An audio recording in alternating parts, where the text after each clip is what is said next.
زینې خبرې دي چې سم د سړی زړه ماتوي. مثلا په بلغاریا کې 18 تن افغانان وفات شوي دي.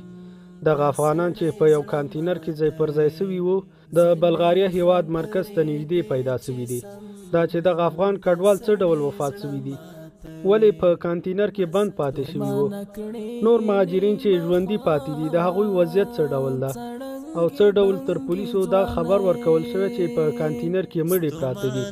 ویډیو کې به په دې اړه درته معلومات ولرو. زه ازان نیوز محترمو لیدونکو السلام علیکم.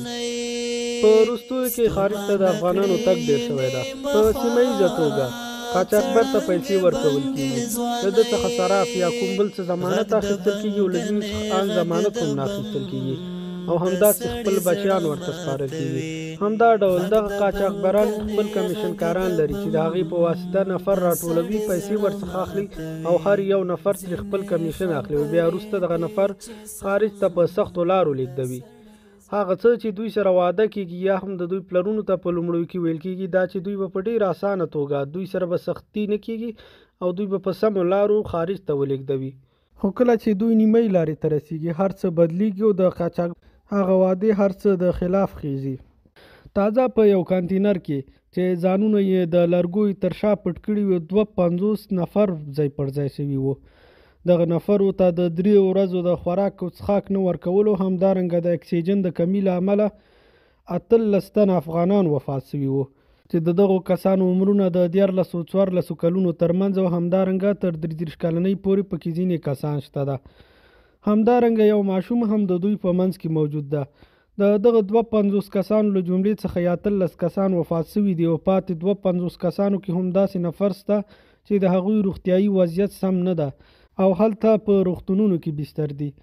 دغه کسان د خوراک څښاک نه رسیدلو همدارنګه د اکسیجن د کمبود له امله وفات شوي دي.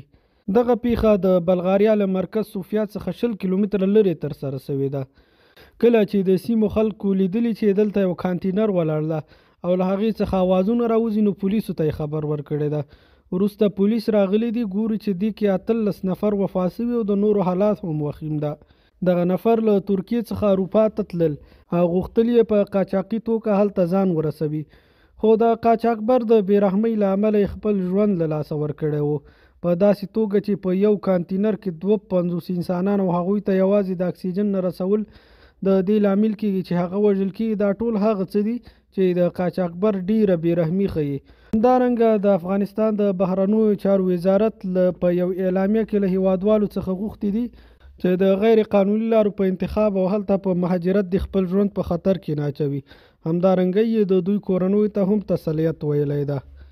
د کانتینر دغه چلونکی د دې حالات په لیدلو چې ګواکې دومره انسانان وژل شوي تښتېدلی او کانتینر یې یوه غاړې ته درولی ده، خو اوس پولیس وایي چې په دې تور یې 7 نفره نیولي دي.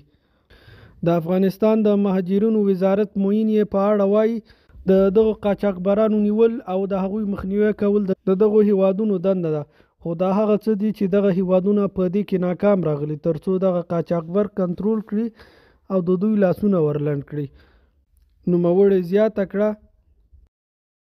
تر ډیره حده پورې په اروپایي هیوادونو کې یا په نورو هیوادونو کې د مهاجرینو حقوق هغه چې لازمه ده خوندي نه دي او د دوی حقوق نه مراعات کیږي، دوی سره مناسب چلن نه کیږي په لارو کې.